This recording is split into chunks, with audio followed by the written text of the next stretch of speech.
ലെൻസിൽ കാൾജങ്ങിന്റെ ലെൻസിൽ archetypes എന്നുള്ള ഇതിലേക്കാണ് നമ്മളിപ്പോൾ സംസാരിക്കുന്നത്. എല്ലാ ദേവതാ സങ്കല്പങ്ങളും പല ആർക്കിടൈപ്പുകളാണ്. ഓരോ മനുഷ്യനും ഡോമിനന്റ് ആയിട്ടുള്ള ആർക്കിടൈപ്പും സെക്കൻഡറി ആയിട്ടുള്ള ആർക്കിടൈപ്പും ഉണ്ടാകാമോ എന്നുള്ളതാണ്. ഒരുപാട് ആർക്കിടൈപ്പ് ഉണ്ടാവും. പല ആർക്കിടൈപ്പിനും ഒരു മനുഷ്യന് തന്നെ ഉണ്ടാവും. അപ്പം ഇത് വാസനകളുടെ പെർമ്യൂട്ടേഷൻ കോമ്പിനേഷൻ കാരണമാണ് പലതരം ആർക്കിടൈപ്പുകൾ നമ്മൾ ഡിവൈഡ് ചെയ്യുന്നത്. അതോ നമ്മുടെ ഗുണങ്ങളുടെ പെർമ്യൂട്ടേഷൻ കോമ്പിനേഷൻ ആണ്? അത് രണ്ടിന്റെ ഒരു കോമ്പിനേഷന്റെ ഒരു എനർജി ലെവലിൽ ഗുണങ്ങളാണ്. പക്ഷേ ഗുണങ്ങളാണല്ലോ വാസനകൾ. വാസനകൾ ഗുണങ്ങളായിട്ടാണ് പ്രത്യക്ഷപ്പെടുന്നത്, എഫക്റ്റ് ചെയ്യുന്നത്, വെളിയിലേക്ക് വരുന്നത്. പല ഗുണങ്ങളായിട്ടാണ് വാസനകൾ വെളി വരുന്നത്. അപ്പം ഈ ആർക്കിടൈപ്സ് എന്ന് പറഞ്ഞാൽ ഇപ്പോൾ ജുങ്ങിയൻ ആർക്കിടൈപ്സിൽ ഡിവൈൻ ചൈൽഡ് ഒരു ആർക്കിടൈപ്പ്. ഡിവൈൻ ചൈൽഡ് ഒരു ആർക്കിടൈപ്പ്. ഈ ആർക്കിടൈപ്പാണ് ബാല. മനസ്സിലാവും? ഹീറോ ഒരു ആർക്കിടൈപ്പാണ്. നമ്മളൊക്കെ ഈ ഹീറോ ആക്ടർ ബാഹുബലി സിനിമ കാണുമ്പോൾ നമ്മുടെ ശരീരത്തിൽ രക്തം തിളയ്ക്കും. ഈ ഡീപ് ബ്രെയിൻ കോഗ്നിറ്റീവ് പ്രോസസ്സ് നടക്കുന്നത് ഹീറോ എന്നുള്ള ആർക്കിടൈപ്പിനെ ആ ക്യാരക്ടറിലേക്ക് സന്നിവേശിപ്പിക്കുന്നുണ്ടാണ്. ബാഹുബലി 4 കാർ അടിച്ചു പിടിച്ചു എറണാകുളത്തിൽ. സിനിമ കണ്ട് ഇറങ്ങുമ്പോൾ അവൻ്റെ ആ രക്തം തീർക്കണം, ഇല്ല ചത്തുപോകും. അത്രയും കുണ്ടലിന് റൈസായി, ലൈഫ് ഫോഴ്സ് അത്രയും റൈസായി. ഇത് സ്റ്റോപ്പ് ചെയ്യാൻ പറ്റുന്നില്ല. ഇത് എവിടെയെങ്കിലും കണ്ടൻസ് ചെയ്ത് കളയണം. ആരെങ്കിലും തല്ലുകൊല്ലോ ചെയ്യണം. അപ്പം മനുഷ്യരെ കൊന്നാൽ കേസാവത്തില്ല. അതിൽ സമാധാനമുണ്ട്. കാറ് തല്ലി പൊളിച്ചാ ജയിലിൽ മനുഷ്യരെ കൊല്ലുന്ന അത്ര പ്രശ്നമില്ല.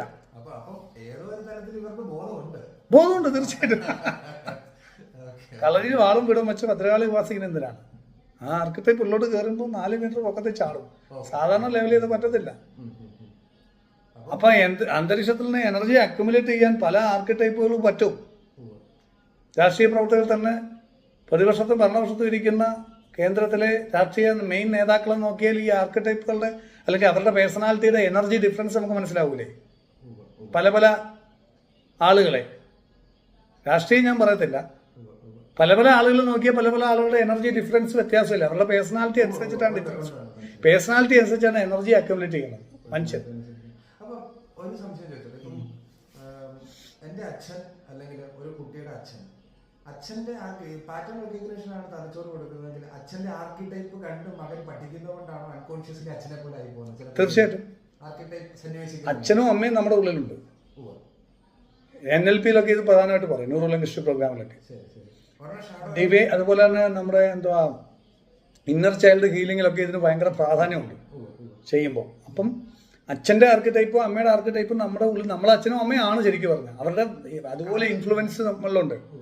പറഞ്ഞ് ഒരു പഠിപ്പിക്കുന്നതിലും കൂടുതൽ അവരെ കണ്ടുപഠിക്കുന്ന 5 സെൻസിൽ കൂടെ കോഗ്നിറ്റീവ് ലേണിംഗ് ആയിട്ടുള്ള ആ രീതിയിലാണ് ആർക്കിടൈപ്പ് ഫോം ആവുന്നത്. അത് കൂടാതെ വന്നു കയറുന്ന ആർക്കിടൈപ്സും ഉണ്ട് എന്നാണ് ഞാൻ പറയുന്നത്. ഈ സൂക്ഷ്മമായിട്ട് നമ്മൾ അറിയാത്ത ആർക്കിടൈപ്പുകൾ വന്ന് കയറുകയും ചെയ്യുമെന്നാണ് ഞാൻ പറഞ്ഞത്. ഇത് രണ്ടും അല്ലാതെ ഈ സൂക്ഷ്മതലത്തിൽ വരുന്ന ആർക്കിടൈപ്പുകൾ 5 ഇന്ദ്രിയങ്ങളോട് കൂടെ അറിഞ്ഞിട്ടാണോ വരുന്നത് അതോ അറിയാതെയാണോ വരിക? ഒരു സംശയമാണ് എപ്പോഴും ഉള്ളത്. രണ്ടും ഉണ്ട്. ഇപ്പൊ മനസ്സിന്റെ തലത്തിൽ വരുന്ന ഒരു ബാധ പോലത്തെ ഒരു രണ്ടും ഉണ്ടെന്ന് പറഞ്ഞാൽ ഇത് വർഷങ്ങളായിട്ട് കയറിയവരുണ്ട്. എന്നാൽ പേടിച്ച് വണ്ടിയിൽ നിന്ന് വീണപ്പോൾ മുതൽ വേറെ ആളായിട്ട് സംസാരിച്ച് ഇവിടെ കൊണ്ടുവന്നിട്ടുണ്ട്. ഹൈ ഡോസിൽ അഡ്രിനാലിൻ ട്രിഗറായ ബാധ വരും, അല്ലെങ്കിൽ ഈ നെഗറ്റീവ് ആർക്കിടൈപ്സ് വരും. ഫിസിക്കാൻ പാടില്ല, അത് തെറ്റാണ്. 5 വർഷമായി. എവിടുന്നാണ് കയറിയത്? എന്തോ ചെയ്തപ്പോഴാണ് കയറിയത്? ഇവനെ പേടിപ്പിച്ച് കയറിയോ? എങ്ങനെയാ പേടിച്ചവൻ? എങ്ങനെയാ പേടിപ്പിച്ചേ? വണ്ടിയിൽ നിന്ന് വീണാ? എന്തായാലും പേടിച്ചപ്പോൾ കയറി. അവിടെ ഉണ്ടായിരുന്നാണോ? എങ്ങനെയാ നിങ്ങൾ മരിച്ചത്? എങ്ങനാ? എന്തോ പേരെന്തോ? ബോഡിക്ക് വരുന്ന ചേഞ്ചസ് ഈ ആർക്കിടൈപ്പുകൾക്ക് സന്നിവേശിക്കാൻ പറ്റുന്ന ഒരു രീതിയിലാകുമ്പോൾ ഇത് വന്നത്. ഹൈ ഡോസിൽ ഫിയർ ഹോർമോണായ അഡ്രിനാലിൻ ട്രിഗർ ചെയ്താൽ ഇങ്ങനെയുള്ള പൊസഷൻ ഉണ്ടാവാം. എന്തുകൊണ്ടാണെന്ന് പറഞ്ഞാൽ നാർക്കോ അനാലിസിസ് എന്ന് കേട്ടിട്ടുണ്ടോ? നാർക്കോട്ടിക് അനാലിസിസ് എന്നൊക്കെ എന്താണ്? സ്ലീപ്പ് സ്റ്റേറ്റിലേക്ക് ശരീരം ഡ്രഗ്സ് കുത്തിവെച്ചിട്ട് ഹിപ്നോട്ടൈസ് ചെയ്യും. സിമ്പിളായിട്ട് പറഞ്ഞു. കാരണം ഡ്രഗ്സ് കുത്തിവെക്കുമ്പോൾ വേഗം ഹിപ്നോട്ടൈസ് ചെയ്യാൻ പറ്റും. അതിൽ വളർന്നവരാണ്. അതിലൊരു എന്താ പറയുക, ആൽഫ സ്റ്റേജിലോട്ടൊക്കെ വേഗം എത്താൻ പറ്റുന്ന ഒരു അവസ്ഥയിലേക്ക് എത്തും. അപ്പോൾ അയാൾ ഹിപ്നോട്ടൈസ് ചെയ്ത് ഇത് പറയിപ്പിക്കാൻ എളുപ്പം. അഭയ കേസിൻ്റെ വീഡിയോ ഒക്കെ ലീക്കായി നമ്മൾ കണ്ടിട്ടുണ്ട്. ഈ ഡ്രഗ്സ് കുത്തിവെക്കുന്ന അതേ എഫക്റ്റാണ് നിങ്ങൾ ഇമോഷണലി ദേഷ്യപ്പെടുകയോ ഭയപ്പെടുകയോ ചെയ്യുമ്പോൾ, വിഷമിക്കുകയോ ചെയ്യുമ്പോൾ ഉണ്ടാവുന്നത് ബ്രെയിനിൽ. അപ്പം ഇവർക്ക് ഇങ്ങനെ വന്ന് കയറിയാൽ മതി, കുത്തിവെക്കുകയൊന്നും വേണ്ട. നിങ്ങൾ ട്യൂണ്ടായി അവരുടെ ഫ്രീക്വൻസി ആയിട്ട്, ഇമോഷണൽ ഫ്രീക്വൻസി ആയിട്ട് ട്യൂണ്ടായി കഴിയുമ്പോൾ അവിടെയുള്ള ഈ സാധനങ്ങൾ കയറും. ഒന്നുകിൽ നമ്മളുടെ മെമ്മറിയിൽ നിന്ന് ആർക്കിടൈപ്പുകളെ നമ്മൾ ഇതുമായിട്ട് കണക്ട് ചെയ്ത് കയറി വരും. നമ്മുടെ ജീവിതത്തിൽ സംഭവിച്ച ദുരന്തങ്ങളെല്ലാം ആർക്കിടൈപ്പുകളായിട്ട് കിടക്കുന്ന ദുരന്തങ്ങളല്ല. ഒരു ആക്സിഡന്റ് ഒരു ആർക്കിടൈപ്പായിട്ട് കയറും. 5 സെൻസിൽ കൂടെ ബ്രെയിൻ കെമിക്കൽസ് ചേഞ്ചസ് ഉണ്ടാക്കുന്ന പ്രോഗ്രാമിനെയാണ് ആർക്കിടൈപ്പ് എന്ന് ഞാൻ പറയുന്നത്. മനസ്സിലാവുന്നു? അപ്പൊ നിങ്ങളൊരു ആക്സിഡന്റ് സംഭവിച്ചു, നിങ്ങൾ 10 വർഷം കഴിഞ്ഞിട്ട് ചില ദിവസം ഒരു ദിവസം നിങ്ങൾക്കൊരു പ്രയാസം ഉണ്ടായി, ഒന്നൊരു സുഖമില്ലല്ലോ, മൊത്തത്തിൽ ഡെസ്പാണല്ലോ, ഇന്നല്ലേ ആ ദിവസം വണ്ടി ഇടിച്ചു, ചോര കണ്ടു, അതിൻ്റെ കാഴ്ച കേൾവി, മണം, രുചി കാഴ്ച കേൾവി 5 സെൻസിലൂടെ ഉണ്ടായ ആ ഒരു പ്രോഗ്രാം തലയിൽ എളുപ്പം നിങ്ങളെ ആ അവസ്ഥയിലേക്ക് ട്യൂൺ ചെയ്യിച്ചു. നിങ്ങളുടെ ബോധ മനസ്സിൽ ഇത് അറിയുന്നില്ല. നിങ്ങൾക്ക് ഇന്നൊരു മൂഡില്ലാന്നേ തോന്നുന്നു, എന്തെങ്കിലും ഇത്ര നെഗറ്റീവ് വരുന്നത് അല്ലേ ആ ദിവസം. ഇത് അങ്ങനെയാണ് ഈ ആർക്കിടൈപ്പുകൾ വർക്ക് ചെയ്യുന്നത്. നിങ്ങളുടെ ബിഹേവിയറിനെ ആ സമയത്ത് വല്ലതും ചോദിച്ചാൽ 2 അടി കൊടുക്കണം. ചിലപ്പോൾ ഒരു തമാശ പറഞ്ഞാൽ, അതിന് മുമ്പ് തമാശ പറഞ്ഞാൽ നമുക്കത് അത്ര വിഷയമായിരിക്കത്തില്ല. അന്നത്തെ ദിവസം തമാശ പറഞ്ഞാൽ ചിലപ്പോൾ അവൻ്റെ മൂക്ക് പല്ല് കാണുകയില്ല. അപ്പം നമ്മുടെ ബിഹേവിയറിനെ കണ്ടു. സോ നമ്മുടെ ഡെസ്റ്റിനി, നമ്മൾ ജയിലിൽ പോയി കിടക്കുന്നു, നമുക്ക് ഗൾഫിൽ പോകാനുള്ള വിസ പോയി, ജയിലിൽ പോയി കിടക്കും. അപ്പോൾ ഡെസ്റ്റിനിയെ വരെ ബാധിച്ച്. അപ്പോൾ ആർക്കിടൈപ്സ് നിങ്ങളുടെ ഇമോഷൻസിനെയും ചിന്തകളെയും കൺട്രോൾ ചെയ്യുന്നു. ഇമോഷൻസും ചിന്തകളും നിങ്ങളുടെ ബിഹേവിയറിനെ കൺട്രോൾ ചെയ്യുന്നു. ബിഹേവിയർ നിങ്ങളുടെ ഡെസ്റ്റിനിയെ കൺട്രോൾ ചെയ്യുന്നു. ഓരോ നിമിഷവും ഡിസിഷൻ എടുത്തുകൊണ്ടിരിക്കുക. അങ്ങോട്ട് പോകണോ ഇങ്ങോട്ട് പോകണോ അത് ചെയ്യണം. ഡിസിഷൻ മേക്കിൽ അങ്ങനത്തെ കയറി ഇടപെടുന്നത്. അതുകൊണ്ടാണ് ലൈഫ് മാറിപ്പോകുമെന്ന് പറയുന്നത്.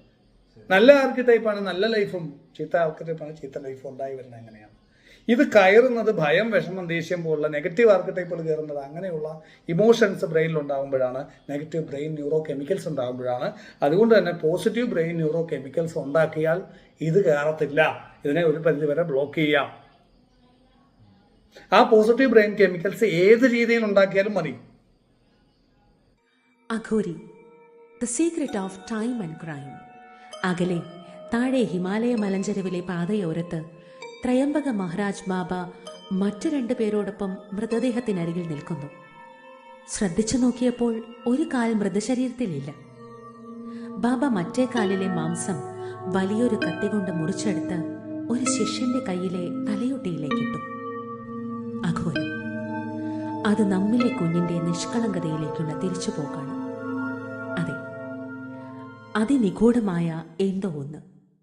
അതാണ് നമ്മെ അഘോരി എന്ന ശ്രീധരൻ നമ്പൂതിരി എഴുതിയ നോവലിലേക്ക് വലിച്ചടുപ്പിക്കുന്നത്. നിങ്ങൾക്ക് ശക്തമായ ഡ്രീം ഉള്ള ആളാണോ? അവിടെ പോസിറ്റീവ് ബ്രെയിൻ കെമിക്കൽസ് ഉണ്ടാവും. ഡ്രീമിലൂടെ, നാച്ചുറൽ ആയിട്ട് ഡ്രീമിലൂടെയാണ് നമുക്ക് ഉണ്ടാക്കാൻ പറ്റുന്നത്. ഡ്രഗ്സ് വേറെ, ഡ്രഗ്സ് ഇത് ഹെൽപ്പ് ചെയ്യും. പക്ഷെ ഡ്രഗ്സ് കൊണ്ടുള്ളത് സംഭവം കറക്റ്റ് അല്ല. It is an external stimulation. It should come from inside. കാരണം നമ്മുടെ ഈ നെഗറ്റീവ്സിലോട്ട് പോകുന്നതും തിരിച്ചു വരുന്നതും ഒക്കെ ഉള്ളിൽ നിന്നാണ്, പുറത്തുനിന്നല്ല. പുറത്തുനിന്ന് പിടിക്കണം. എപ്പോൾ ഞാൻ വയലന്റ് ആയി നിങ്ങളോട് ചീത്ത വിളിക്കുമോ അടിക്കുകയോ ചെയ്യുമ്പോൾ ഒരു ഡ്രഗ്സ് തന്നു കഴിഞ്ഞാൽ ഞാൻ നോർമലൈസാണ്. പക്ഷെ അത് പിന്നീട് നമ്മൾ ഉള്ളിലോട്ടാക്കി എടുക്കണം. എന്നിട്ട് ഡ്രഗ്സ് കുറച്ച് നിർത്തണം. ഇല്ലെങ്കിൽ അത് ശരിയല്ല. അതിനകത്ത് പല സൈഡ് എഫക്റ്റ് ഉണ്ട്, പല പ്രശ്നങ്ങളുണ്ട്. നിങ്ങളിപ്പോൾ നിങ്ങൾക്കൊരു നല്ലൊരു ജോലി കിട്ടി എന്ന് നിൽക്കട്ടെ. അതിൽ നിന്ന് നിങ്ങൾക്കൊരു നല്ല സാലറി കിട്ടി. അതുകൊണ്ട് നിങ്ങളൊരു BMW വാങ്ങിച്ചു. ഈ BMW വന്ന് അവിടെ കിടപ്പുണ്ട്, നിങ്ങളുടെ വണ്ടി, നിങ്ങളതേ കയറിയിരുന്നു. നിങ്ങളുടെ വർഷങ്ങളുടെ ആഗ്രഹമാണ്. നിങ്ങൾക്ക് ഭയങ്കര സന്തോഷമായി. ഇതേ സന്തോഷം ഇതിലും കൂടുതൽ ചിലപ്പം അപ്പുറത്ത് നിന്ന് എല്ലാം കഞ്ചാവ് അടിച്ചാൽ കിട്ടും. ഇത് രണ്ടും ഒരുപോലെയാണ്. ഇതുപോലെയാണ് ഈ ആർക്കിടൈപ്പ് കൊണ്ടും മരുന്ന് കൊണ്ടുള്ള ക്യൂറിങ്ങും ഉള്ളിൽ നിന്ന് ശരിക്കും നല്ല ആർക്കിടൈപ്പുകളെ കൊണ്ടുവന്ന് ക്യൂർ ചെയ്യുന്നതും തമ്മിലുള്ള വ്യത്യാസം. പലപ്പോഴും നമുക്ക് നല്ല തീരുമാനങ്ങൾ എടുക്കാനും നല്ല ഡിസിഷൻസ് എടുക്കാനും നമ്മളെ പിന്നോട്ട് വലിക്കുന്നത് മോഡേൺ മനഃശാസ്ത്രം പറയുമ്പോൾ പലതരത്തിലുള്ള പേരുകളുണ്ട്. അപ്പോത്തിക്കരിമാരിടുന്നുണ്ട് OCD, ഒബ്സസീവ് കമ്പൾസീവ് ഡിസോർഡർ. ഇതിന് സംഭവം ഞാൻ പറയാം. ഭയങ്കര രസം പലതും. ഒരാൾ ഇവിടെ വന്നത് പുള്ളിക്കാരന് ഒരു ആനയുടെ ഒരു ബുദ്ധിമുട്ടുമായിട്ടാണ്. ആന മരിച്ചു പോകുന്നുള്ള ഭയം. പുള്ളിക്കൊരു ആനയുണ്ട്, ഈ ആന മരിച്ചു പോകുന്നുള്ള ഭയമാണ്. പുള്ളി രാത്രിയിലൊക്കെ വിളിച്ചു ചോദിക്കുക, ആനയെ പാമ്പ് കടിച്ചോ? സഹോദരനാണ് നോക്കുന്നത്, പുള്ളി വിദേശത്താണ്. ആനയെ പാമ്പ് കടിച്ചോ അങ്ങനെ ഇങ്ങനെയൊക്കെ ചോദിക്കുക.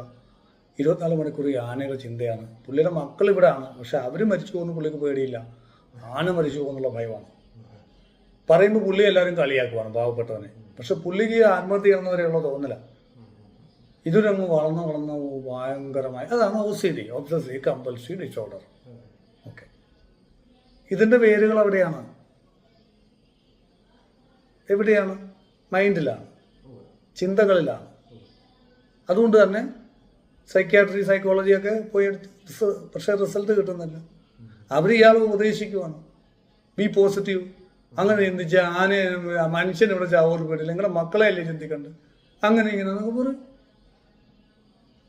പുള്ളി ഇവിടെ വന്നു, കാര്യങ്ങൾ മനസ്സിലായി, എല്ലാം കേട്ടു, എല്ലാവരും കളിയാക്കുവാണ്, അങ്ങനെ ഇങ്ങനെ.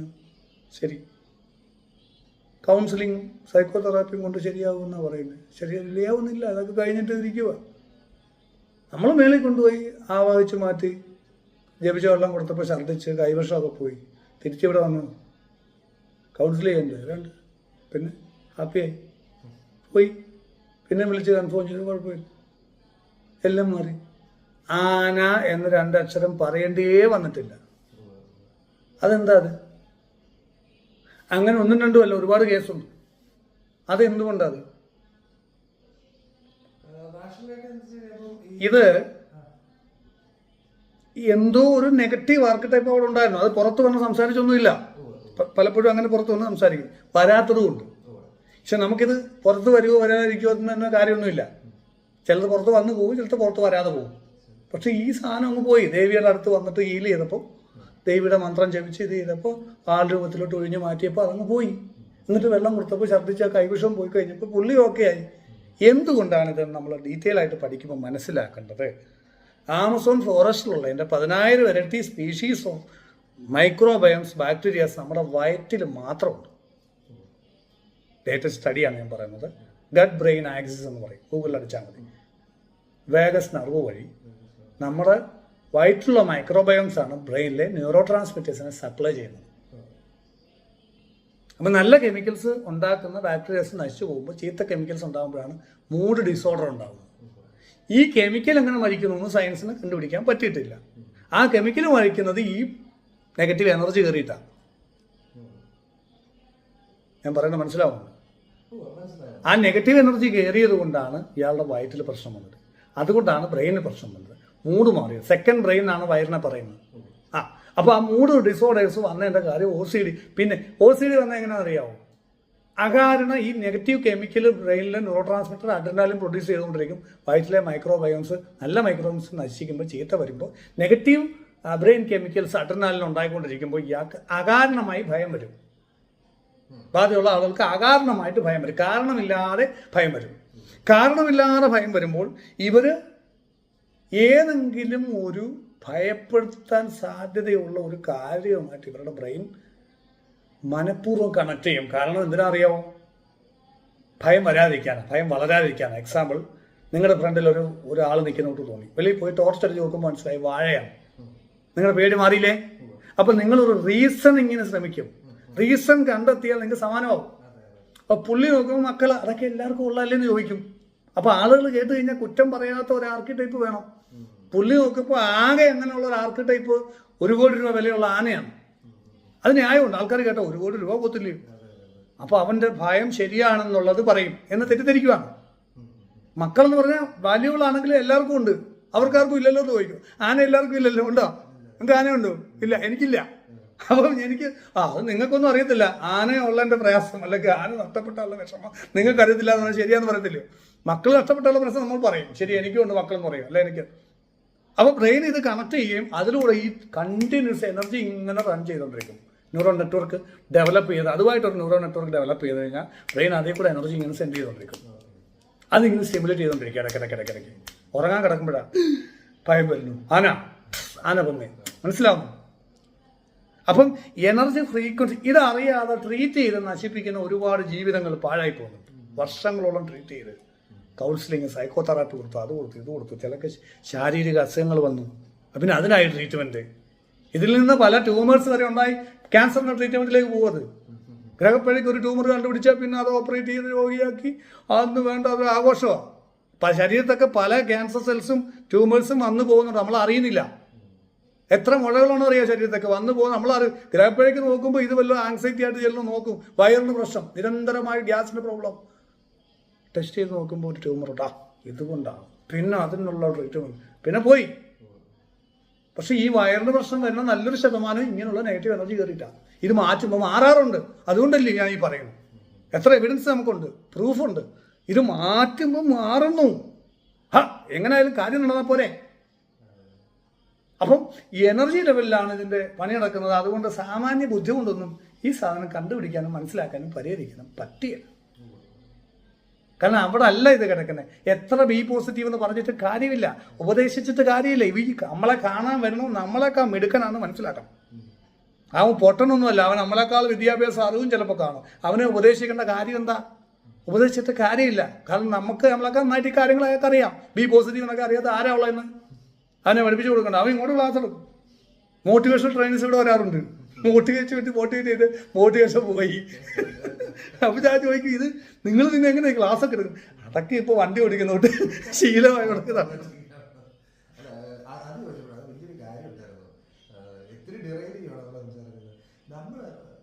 ബാക്കി ആൾക്കാരുടെ പ്രശ്നങ്ങൾ നമ്മൾ ഹീൽ ചെയ്ത് കഴിഞ്ഞാൽ നമുക്കൊരു കർമ്മിക് ബോണ്ടേജ് അവിടെ ഉണ്ടാവുമോ? അതുണ്ടാവും. ആ ബോണ്ടേജ് മാറ്റാനാണ് നമ്മൾ ഉപാസന ചെയ്യുന്നത്. നമ്മൾ മാറ്റുമ്പോൾ നമുക്ക് വരത്തുള്ളൂ, ദേവി മാറ്റുമ്പോൾ വരില്ലല്ലോ. അതല്ലേ ഈ പ്രാണ ഹീലിംഗ് ചെയ്യുന്ന ആൾക്കാർ ചിലപ്പോൾ ഇവിടെ വന്നിട്ട് ഹീൽ ചെയ്തിട്ട് ഇതൊക്കെ മാറ്റിയിട്ട് പോകും. കാരണം അവരിത് ഹീൽ ചെയ്യുമ്പോൾ ഇടയ്ക്കിടയ്ക്ക് ഞാൻ കയറി വരും. അവർക്കൊരു ദേവതയില്ല. ഒരു ദേവത ഉണ്ടെങ്കിൽ ആ ദേവത മാറ്റുമ്പോൾ അത്രയും പ്രശ്നം വരത്തില്ല. അതും കഴിഞ്ഞേ ഇങ്ങോട്ട് വരത്തുള്ളൂ. അപ്പം ദേവതയുള്ള വിശ്വാസം അനുസരിച്ച് അത് നമ്മളെ.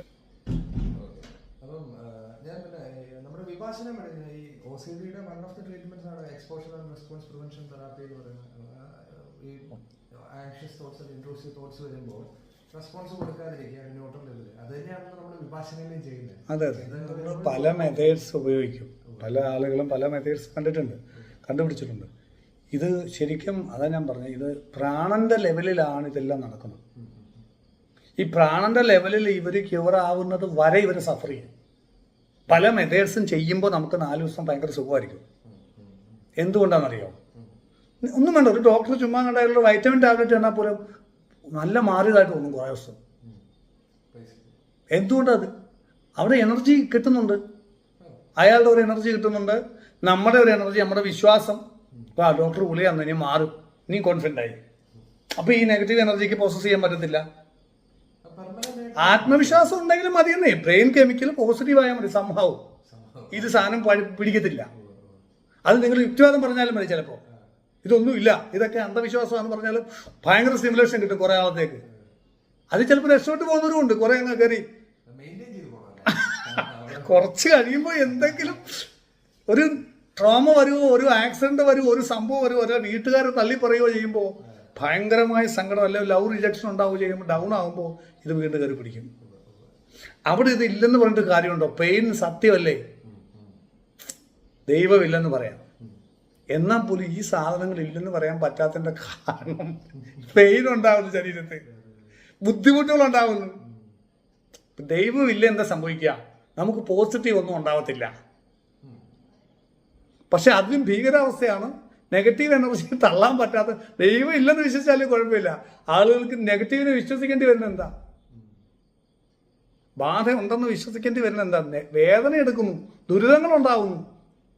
പോസിറ്റീവ് ഇല്ലെങ്കിലും കുഴപ്പമില്ല, നെഗറ്റീവ് ആവാതെ ജീവിക്കണ്ടേ, അസുഖങ്ങൾ വരാതിരിക്കണ്ടേ. ഞാൻ പറഞ്ഞാൽ മനസ്സിലാവുന്നുണ്ട്. മനസ്സിലാവും. അതുകൊണ്ടാണ് ആളുകൾ സെക്കൻഡറി ആയിട്ട് ദൈവത്തിൻ്റെ ഒക്കെ പോകണം. ആദ്യം ബാധ ഉണ്ടെന്ന് മനസ്സിലാവും, കാരണം തുടർച്ചയായിട്ട് പ്രശ്നങ്ങൾ വരുമ്പോൾ യാദൃശ്യമല്ലെന്ന് മനസ്സിലാവും. 1, 2 ഒക്കെ മാറിയും തിരിഞ്ഞും വരുവാണെങ്കിൽ ഓക്കെ, ഇടയ്ക്ക് തിരിഞ്ഞ് ഇല്ലെന്ന് പറയുമ്പോൾ ഒരു ആശ്വാസമൊക്കെ കിട്ടും, അങ്ങനെ നിൽക്കും. പക്ഷെ കുറച്ച് കഴിയുമ്പോൾ പിന്നെയും മനസ്സിലാവും എന്തോ പ്രശ്നമുണ്ട്, എനിക്ക് എന്തോ നെഗറ്റീവ് ഉണ്ട്. അങ്ങനെ പോയിട്ട് പിന്നെ രണ്ടാമതാണ് ദൈവം വരുന്ന ആളുകൾക്ക്. ഞാൻ പറഞ്ഞ മനസ്സിലായി, രണ്ടാമത് ദൈവം. അപ്പോൾ ദൈവത്തിനെ കൊണ്ട് ഇത് മാറ്റാൻ പറ്റത്തുള്ളൂ. ദൈവത്തിൻ്റെ ഇടയ്ക്ക് പോകുമ്പോൾ ഇതിന് പെർമനന്റ് സൊല്യൂഷൻ കിട്ടും. കുറേ ജപിക്കുകയൊക്കെ ചെയ്യുമ്പോൾ ഇവർ കറക്റ്റ് ആ ഫ്രീക്വൻസി വരുമ്പോൾ അതുവരെ ഇവർ സഫർ ചെയ്യും. ആദ്യം ജപം കൊണ്ടൊന്നും കിട്ടത്തില്ല, നെഗറ്റീവ് കൂടുകയൊക്കെ ചെയ്യും. ജപിക്കുമ്പോൾ നെഗറ്റീവ് കൂടും ചിലപ്പോൾ, അങ്ങനെയൊക്കെ ഉണ്ട്. ആദ്യമൊക്കെ പരീക്ഷണ കാലഘട്ടമാണ്, അതെല്ലാം കഴിഞ്ഞ് ഒരു ഘട്ടം കഴിയുമ്പോൾ പിന്നെ ഭയങ്കര റിസൾട്ടാണ്. സമർപ്പണത്തോടു കൂടിയുള്ള ജപമൊക്കെ വന്നപ്പോൾ അതിന് ഒരു ലെവൽ കഴിയുമ്പോൾ ഈ എനർജി ഫ്രീക്വൻസി മനസ്സിലാവാൻ തുടങ്ങും. ജപിച്ചുണ്ടായി പോസിറ്റീവ് എനർജി വരാൻ തുടങ്ങും. മനസ്സിലാവും ഇതെല്ലാം നെഗറ്റീവാണ്. അതുവരെ നമ്മൾ പോസിറ്റീവ് എന്ന് വിചാരിച്ച പല ആൾക്കാരും ഒക്കെ നെഗറ്റീവാണെന്ന് മനസ്സിലാവും. അപ്പോൾ നമ്മൾ ഹയർ ഫ്രീക്വൻസി ട്യൂൺഡ് ആകുമ്പോൾ ഈ പ്രശ്നം പെർമനൻ്റലി സൊല്യൂഷൻ വരും. പക്ഷേ പിന്നീട് കുറച്ച് കഴിഞ്ഞ് എപ്പോഴെങ്കിലും താഴോട്ട് വരുമ്പോൾ വീണ്ടും പ്രശ്നം വരും. കാരണം ഈ ജപത്തിലുള്ള ഇത് കണക്ഷൻ പോകും, ദേവതയായിട്ടുള്ള ബന്ധം പോയി. ജപം കൂടുതലായിരിക്കും, നേരത്തേലും കൂടുതൽ ഇപ്പോൾ ജപിക്കുന്നുണ്ട്, പക്ഷെ മൊത്തം പ്രശ്നമാണ്. മൊത്തം പ്രശ്നമാണ്. അങ്ങനെയുള്ളവർ വരും. അതെന്താ അത് കാരണം? ഇപ്പം ജപം വല്ല കാർ ഓടിക്കുന്ന കൂട്ടായി. ആദ്യം ജപിക്കുമ്പോൾ ഇല്ല, ശ്രദ്ധിച്ച് ഭക്തിയോടെ സ്നേഹത്തോടെ ജപിച്ച് പോസിറ്റീവ് ബ്രെയിൻ കെമിക്കൽ ഉണ്ടാകുന്നുണ്ടായിരുന്നു, സ്നേഹം വരുന്നുണ്ടായിരുന്നു ദേവതയോട്. ഇപ്പൊ വേറെ ഒന്നൊക്കെ ആലോചിച്ചോണ്ടിരിക്കുക. ഇപ്പുറത്ത് വണ്ടി ഓടിക്കുന്നവർക്ക് ജപിക്കുക, പറയുമ്പോൾ നേരത്തേലും കൂടുതൽ ജപിക്കുന്നുണ്ട്. അപ്പൊ ആ കണക്ഷൻ പോയി, പോസിറ്റീവ് ബ്രെയിൻ കെമിക്കൽസ് പ്രൊഡ്യൂസ് ചെയ്യപ്പെടുന്നില്ല. സോ പിന്നെ പ്രശ്നം വരും. ഈ എപ്പോൾ പോസിറ്റീവ് കെമിക്കൽസ്, ഹാപ്പി ഹോർമോൺസ് ഉണ്ടാവാതിരിക്കുന്നു, അപ്പോൾ നിങ്ങൾക്ക് വീണ്ടും പ്രശ്നം വരും. അത് നിങ്ങൾ എന്ത് ചെയ്താലും ചെയ്തില്ലെങ്കിലും അത് നിലനിർത്താൻ വേണ്ടിയിട്ട് ആ പോസിറ്റീവ് കെമിക്കൽസ് എപ്പോഴും നിലനിർത്താൻ പറ്റുന്ന എനർജി പോസിറ്റീവ് ആകുമ്പോഴാണ്. ആ എനർജി പോസിറ്റീവ് ആകാൻ വേണ്ടിയിട്ടാണ് ജപിക്കാൻ പറയുന്നത്. അത് നിങ്ങൾക്ക് തന്നെ മനസ്സിലാക്കാൻ സമയമെടുക്കും. ഇത് എന്തിനാണ് ഇത് പറയുന്നതെന്ന്. ആദ്യം ജപിക്കാൻ പറയുമ്പോൾ അതിനായിരിക്കും ഇതിനായിരിക്കും എന്നൊക്കെ പറഞ്ഞായിരിക്കും ജപിക്കുന്നത്. പക്ഷെ ഇത് ഒരു സുപ്രഭാതത്തിൽ നിങ്ങൾക്കിത് തന്നെ കത്തും, മനസ്സിലാവും. അതിനാണെന്ന് പറയാം. അതായത് ഈ കെമിക്കൽസ് നിലനിർത്താൻ വേണ്ടിയാണ് ജപിക്കാൻ പറയുന്നത്. അങ്ങനെ നിലനിർത്താൻ പറ്റുന്നില്ലെങ്കിൽ ആ ജപം കൊണ്ട് പ്രയോജനമില്ല, നിർത്തിക്കോണം. ആ ഉപാസനയും നിങ്ങൾക്ക് ശരിയായതല്ല, അത് നിങ്ങൾക്ക് യോജിക്കത്തില്ല ആ ദേവത. അതാ എല്ലാവർക്കും എല്ലാ ദേവതയും പറ്റും. ഇപ്പം ഒരു ദേവതയെക്കാളും കൂടുതൽ ആ ദേവതയുടെ മന്ത്രത്തിനാണോ പ്രാധാന്യം, ആർക്കിടൈപ്പിനാണോ പ്രാധാന്യം, ആ സങ്കല്പത്തിൽ? എല്ലാവർക്കും എല്ലാ ദേവതയും പറ്റും, പക്ഷെ നോർമലി പറ്റും, പക്ഷെ പറ്റാതെ വരും. കാരണം എല്ലാവരും മനുഷ്യരാണ് എന്നുള്ള ലെവലിൽ. പക്ഷെ പറ്റാതെ വരുന്നത് എന്താണെന്ന് പറഞ്ഞാൽ ഇവർ മനുഷ്യരെല്ലാം ഡിഫറെൻ്റ് ആയതുകൊണ്ടാണ് എല്ലാവർക്കും എല്ലാ ദേവതയും പറ്റാതെ വരുന്നത്. ചിലത് ഈ സത്വരജ സമസ്യയുടെ ഗുണം അനുസരിച്ചിട്ടാണ് സാഖ്യയോഗ സിദ്ധാന്ത പ്രകാരം അത് വർക്ക് ചെയ്യുന്നത്. താമസിക ഗുണമുള്ള ആൾ താമസികമായിട്ടുള്ള ഒരു ദേവത ഉപാസിക്കുമ്പോൾ ഡബിൾ താമസം അവിടെ വരും. ആ ബാലൻസ്ഡ് ആവും. ഇങ്ങനെയൊക്കെ ഉണ്ട്. നെഗറ്റീവ് പോസിറ്റീവ് എന്ന് പറയുന്ന കൂട്ട് തന്നെ. നെഗറ്റീവും കൂടെ ചേരുമ്പോൾ വലിയ നെഗറ്റീവ്. ഒരു ഗുണ്ട അയാൾ ഭദ്രകാളി ഉപാസനയും കൂടെ ചെയ്ത് കഴിഞ്ഞാൽ നമ്മൾ അയാളെ പിടിച്ചാൽ കിട്ടും. അവസാനം അയാളും നമ്മളും ചത്തുപോകും. അയാൾ നമ്മളെ കൊല്ലും, അയാൾ ചത്തുപോകും. അയാൾ ജയിലിൽ പിടിച്ചിട്ട് അയാളുടെ ലൈഫും പോയി, നമ്മുടെ ലൈഫും പോയി. ഞാൻ പറയാൻ മനസ്സിലായോ? ഈ സാത്വികമായിട്ടിരിക്കുന്ന ആള് കൂടുതൽ സാത്വികമായിട്ടുള്ള ദേവത ഉപാസിക്കുമ്പോഴും പ്രശ്നങ്ങൾ വരാറുണ്ട്. വലിയ സാത്വികതയായി കഴിയുമ്പോൾ അവർക്ക് ഈ മെറ്റീരിയൽ ലൈഫുമായിട്ടൊന്നും ലൈഫിലെ ജപ്പാനിലൊക്കെ പോയിട്ട് വരുന്നവരുടെ അവസ്ഥയാണ്. ജപ്പാനിൽ പോയി കുറച്ചു കൊല്ലം വർക്ക് ചെയ്തിട്ട് ഇവിടെ വന്നു കഴിഞ്ഞാൽ അവർ ജോലി ചെയ്യത്തില്ല. അവർക്ക് ഭയങ്കര ഡിപ്രഷനും ഭയങ്കര പ്രശ്നവും അവർക്ക്. കാരണം അവിടെ എല്ലാം നല്ല ആൾക്കാരാണ്. ഇവിടെ വന്ന് ഈ തൊഴുത്തിക്കൂട്ടും അങ്ങോട്ടും ഇങ്ങോട്ടും ഓഫീസിലെ പാലവപ്പും ഇവിടുത്തെ ട്രാഫിക്ക് കുത്തി കയറ്റിക്കൊണ്ട് പോവുക. ഇവർക്ക് ഇത് അങ്ങനെ ഡിപ്രഷൻ അടിച്ച് പണി നിർത്തിയ വലിയ വലിയ സയൻറ്റിസ്റ്റുകൾ വരെയുണ്ട്. വലിയ വിദ്യാഭ്യാസം, വലിയ കഴിവായിട്ട് ഇവിടെ വന്ന് ഇപ്പം പശുവിനെയൊക്കെ നോക്കി വീട്ടിൽ നിൽക്കുക.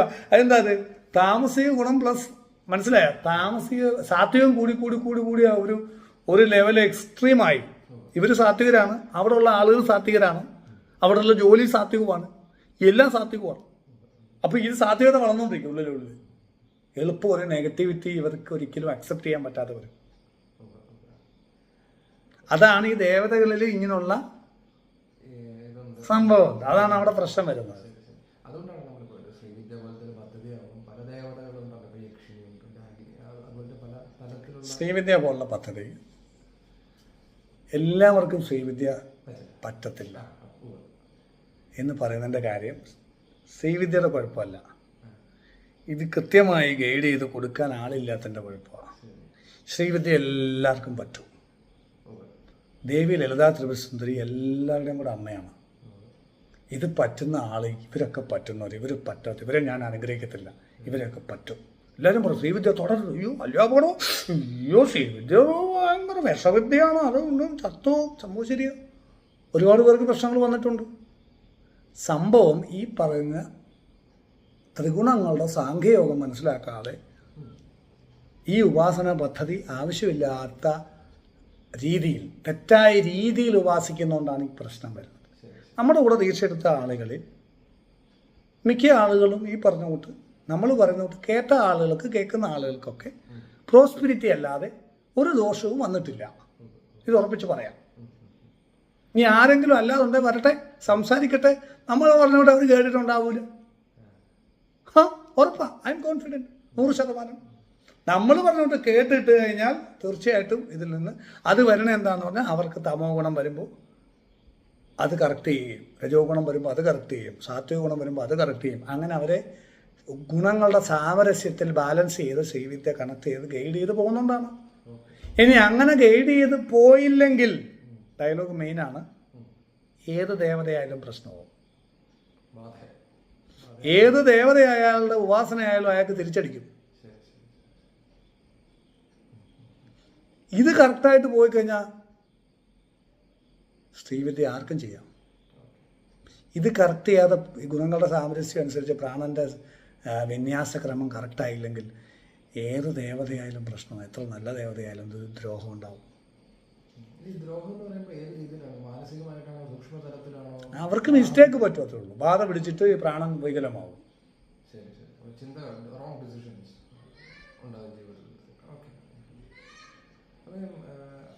ഇതിലൂടെ എനിക്ക് എങ്ങനെ ചോദിക്കുന്നത്, എൻ്റെ അറിവ് വളരെ കുറവാണ് ഈ പദ്ധതിയിൽ.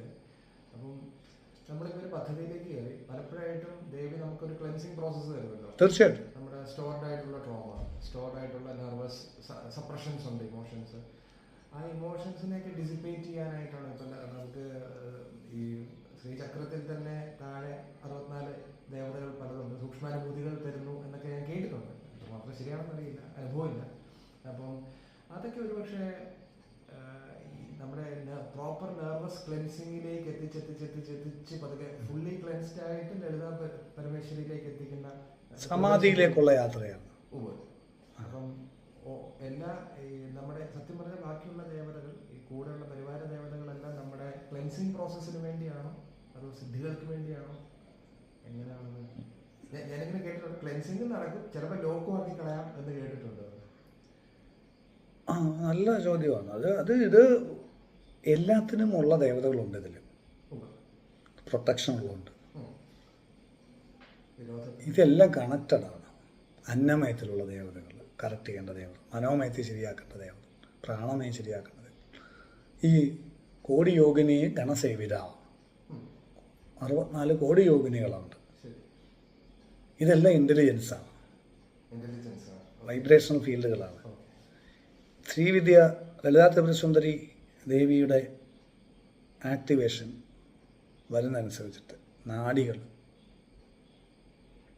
നാഡീശുദ്ധി, ഇതെല്ലാം പ്രാണന്റെ വിന്യാസക്രമങ്ങളിലൂടെ, വൈബ്രേഷൻ ഫീൽഡുകളിലൂടെ നമ്മൾ ശുദ്ധീകരിക്കപ്പെട്ടുകൊണ്ടേയിരിക്കും. ഇത് തീരുന്നില്ല. ഇതൊരിക്കലും ഈ ശുദ്ധീകരണ പ്രക്രിയ അവസാനിക്കുന്നില്ല. അവസാനിക്കുന്നത് ഈ സമാധിയിലാണ്. ആ സമാധി എന്ന് പറയുന്നതും എൻഡ്ലെസ് ആയിട്ടുള്ളൊരു പ്രോസസ്സായിട്ടുള്ളതാണ് നമ്മുടെ ഒരു അറിവ്. അപ്പം സമാധി കഴിഞ്ഞാലും ഒരു വെള്ളത്തുള്ളി സമുദ്രത്തിൽ വീണ് ഇല്ലാതാകുന്ന പോലെയാണ്.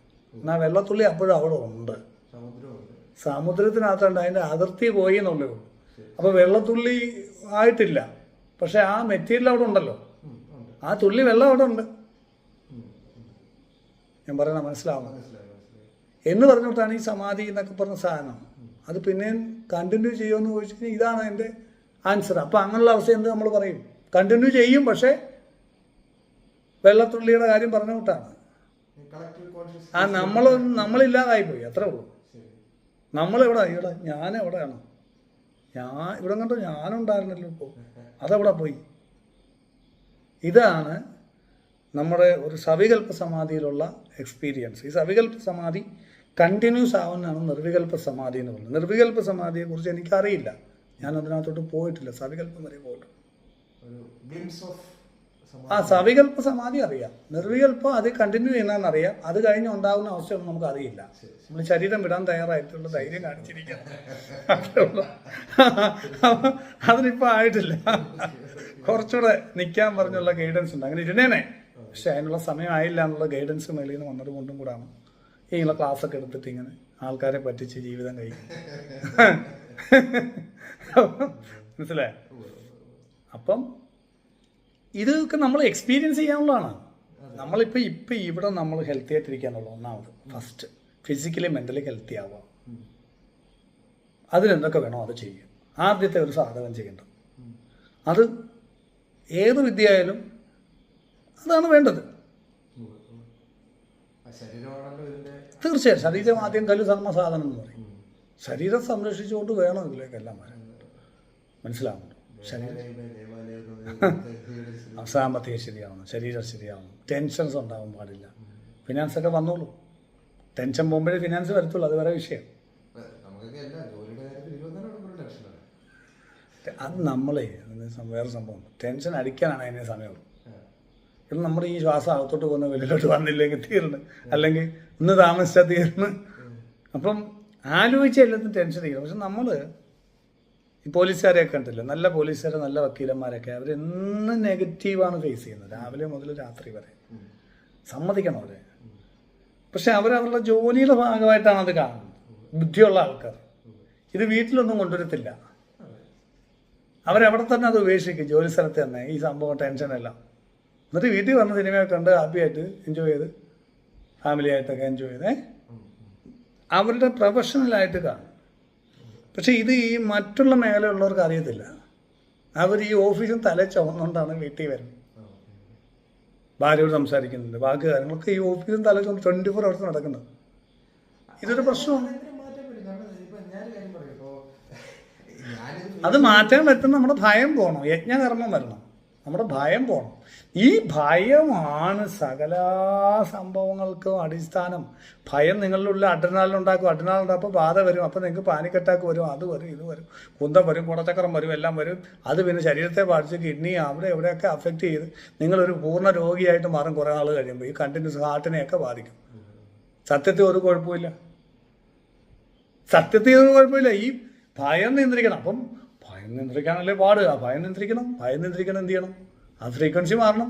ഡൗൺ ഫ്രീക്വൻസി നിൽക്കുമ്പോൾ നിങ്ങൾ ഒരു റോഡിൽ നിൽക്കണം കേട്ടോ. ഒരു കാർ കൈ വാങ്ങിച്ച് മാറ്റുമ്പോൾ അടുത്ത കാറ്, അത് മാറും അടുത്ത. പക്ഷേ ഹൈവേയുടെ നടുക്കൊന്ന് മാറി ഡിവൈഡറെ കയറി നിന്ന് കഴിഞ്ഞാൽ വണ്ടിയില്ല, വള്ളമില്ല, ഒന്നുമില്ല. ചുറ്റും വണ്ടിയുണ്ട്, പക്ഷെ നമ്മൾ ഹാപ്പിയായിട്ട് മരമൊക്കെ ഉണ്ട്, അവിടെ കാറ്റ് കൊണ്ട് നിൽക്കാം. ഇതുപോലെ ഫ്രീക്വൻസി ഡൗണായി നിൽക്കുന്നതുകൊണ്ട് ഈ കെമിക്കൽ മാറുന്നതുകൊണ്ടും ഒക്കെയാണ് ഈ ഭയം വരുന്നതും ചിന്തകൾ വരുന്നതും അവിടെ നിൽക്കുന്നു. അവിടെ തന്നെ അങ്ങനെ നിന്ന് കഴിഞ്ഞാൽ നല്ല രീതിയിൽ ഫ്യൂച്ചറിൽ പ്രശ്നങ്ങൾ വന്ന് ചാവാം. നേരെ മറിച്ച് അവിടെ നിന്ന് ഇറങ്ങി ഇങ്ങോട്ട് മാറി ഈ ഭയം ചത്തോളാന്ന് പറയണം, ചത്തോട്ടെന്ന് പറയും, ചാവാം. ഒരിക്കലും ഈ മരണഭയമാണ് എല്ലാ ഭയത്തിൻ്റെ അടിയിൽ. ഞാനിപ്പോൾ ജോലി പോകുമ്പോൾ എന്താ ഭയം വരുന്നത്? വരുമാനം കിട്ടില്ല. വരുമാനം കിട്ടിയില്ലെങ്കിലോ ചികിത്സിക്കാൻ പറ്റില്ല. ചികിത്സ അസുഖം വന്നാൽ അസുഖം ചികിത്സിക്കാൻ പറ്റിയില്ലെങ്കിലോ ചത്തു. എല്ലാം ഇങ്ങനെ അടിയിൽ മരണഭയമാണ്. അപ്പം നമ്മൾ ഇതിങ്ങനെ അക്സെപ്റ്റ് ചെയ്യാമെങ്കിൽ ഇത് നമുക്ക് പേടിയാ. സത്യം പറഞ്ഞാൽ ഈ ശരീരത്തിനോടുള്ള പേടിയാണ്. ശരീരത്തിൽ ഫോക്കസ്ഡാണ് നമ്മളെല്ലാം. ഈ മരണഭയം എന്നൊരു സാധനം ഒരു റിയലായിട്ടൊരു ഭയമായിട്ട് നമ്മുടെ ഉള്ളിൽ നിൽക്കുന്നുണ്ട്. ശരീരത്തിൽ നമ്മൾ മരണത്തെ ഭയക്കുന്നത് കൊണ്ട് മരണം കേൾക്കാൻ ആഗ്രഹിക്കുന്നില്ല, കാണാൻ ആഗ്രഹിക്കുന്നില്ല. ഇല്ല, നമ്മൾ അതുകൊണ്ട് തന്നെ നമ്മുടെ ശരീരത്തിൽ ഒരു വേദന വരുമ്പോൾ ശരീരത്തിലേക്ക് ഫോക്കസ്ഡ് ആവും.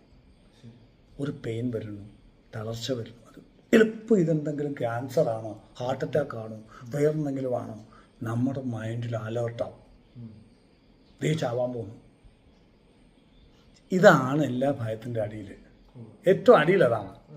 ഈ സാധനം പോവാതെ സന്തോഷമായിട്ട് ജീവിക്കാവുന്ന ജന്മത്തിൽ വിചാരിക്കട്ടെ. ഇതെല്ലാവരുടെ ഉള്ളിലുണ്ട്. എളുപ്പം നമുക്ക് എന്തെങ്കിലും ഒരു ഇവിടെ ഒരു പെയിൻ വന്നാൽ സംഭവം ഗ്യാസായിരിക്കും, ഹാർട്ട് അറ്റാക്കാണ്.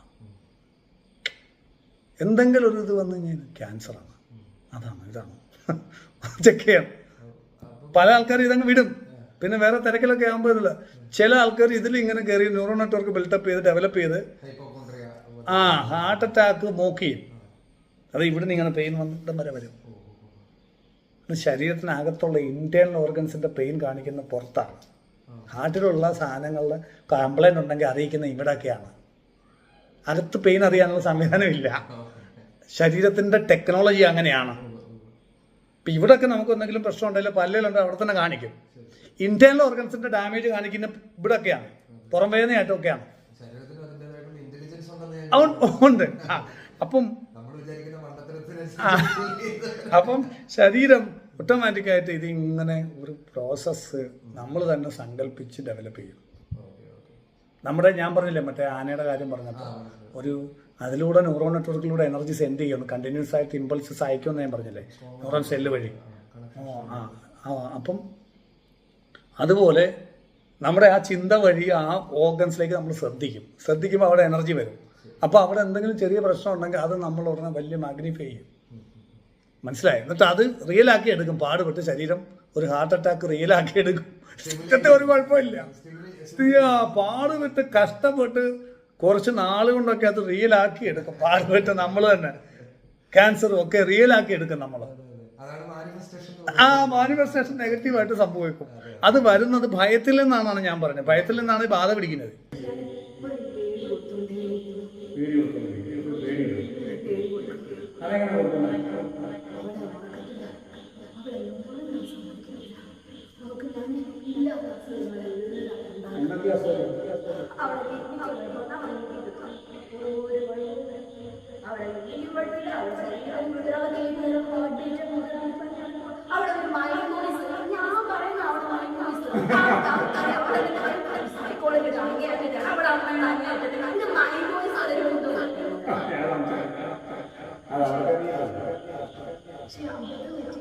ഇവിടെ പണ്ടേ പറയായിരുന്നു ഇവിടെ രാത്രി കാണിക്കുന്നുണ്ടെന്ന്. എന്തായാലും സഹായിച്ച് ആരൊക്കെയോ സഹായിച്ച് അവിടെ വീട്ടിൽ അത്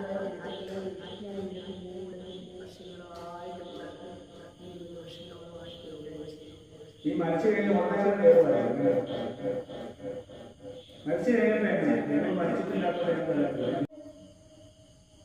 കട്ടിലിന്റെ ഞാൻ അവൾ അവളെന്നെ വ്യക്തമായിട്ട് കണ്ടതാണ് ഒരു കൈലാവുന്ന അവളപ്പോ പേടിച്ചു.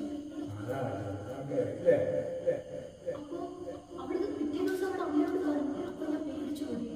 എന്നെ എനിക്കിവർ ഒഴിപ്പിക്കുമോ, ഇവരെ കണ്ടുപിടിക്കോ? ആ നാട്ടിലുള്ള വളരെ നിങ്ങൾക്ക് ഇതൊന്നും നടക്കത്തൊന്നുമില്ല. എങ്ങനെ ആണോ? എങ്ങനെ പഠിപ്പിക്കുന്നു? എങ്ങനെ പഠിപ്പിക്കും? ഞാനിങ്ങനെ ശൂന്യത വരുമല്ലോ, ശൂന്യത വന്നപ്പോ പിടിക്കാൻ പോകുമ്പോ അവർക്ക് ഇതൊക്കെ അറിയാം. പക്ഷെ ഒന്നും ചെയ്യാൻ പറ്റില്ല. നിങ്ങൾ ആരെയും അങ്ങോട്ട് കിട്ടാൻ അതെങ്ങനെ നിങ്ങളറിയണം? എന്തുവായാലും കൊള്ളാം. ഇവിടെ രക്ഷപ്പെടണ്ടേ? ഇത്ര കുറേ നാൾ അനുഭവിക്കല്ലേ കഷ്ടം.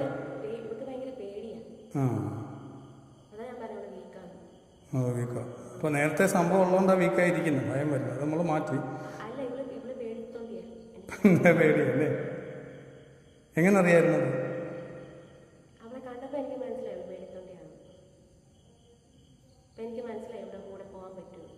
എളുപ്പമാണല്ലേ? എന്തൊക്കെ ബുദ്ധിമുട്ടിച്ച്? പീരീഡ്സിൻ്റെ പ്രശ്നം, പിന്നെന്തുവാണ്? പിന്നെന്തൊക്കെ ചെയ്ത്?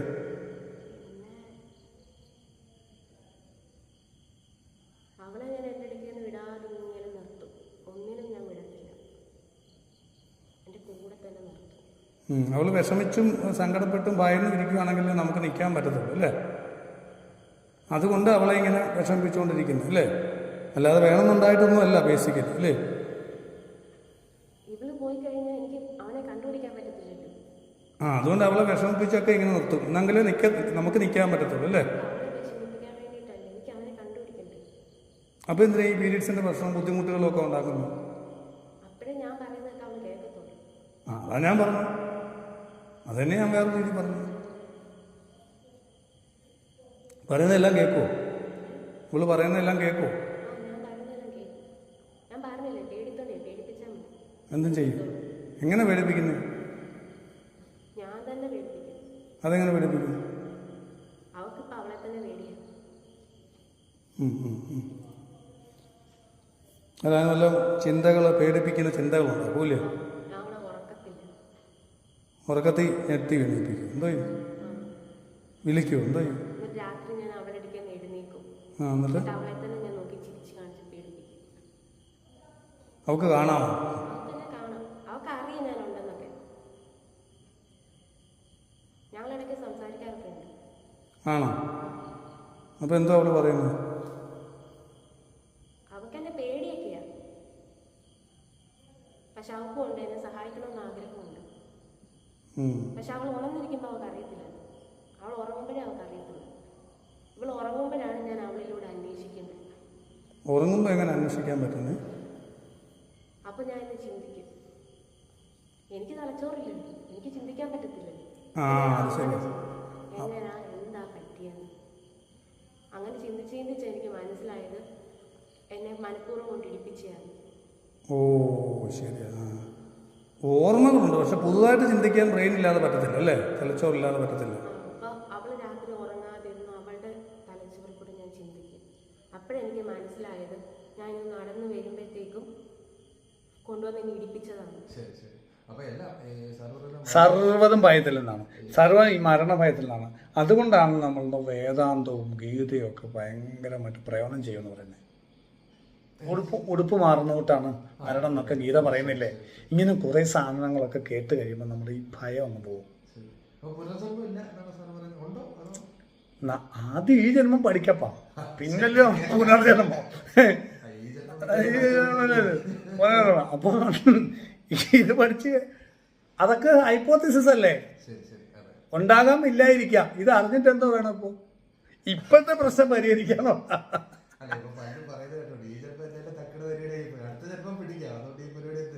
അങ്ങനല്ല. അതിപ്പോ നസറുദ്ദീൻ മുല്ല പറഞ്ഞ മൊത്തം 15 ദിവസം അടിപൊളിയായിട്ട് ശുദ്ധമായിട്ടൊക്കെ ജീവിക്കും, നല്ല മനുഷ്യനായിട്ട്.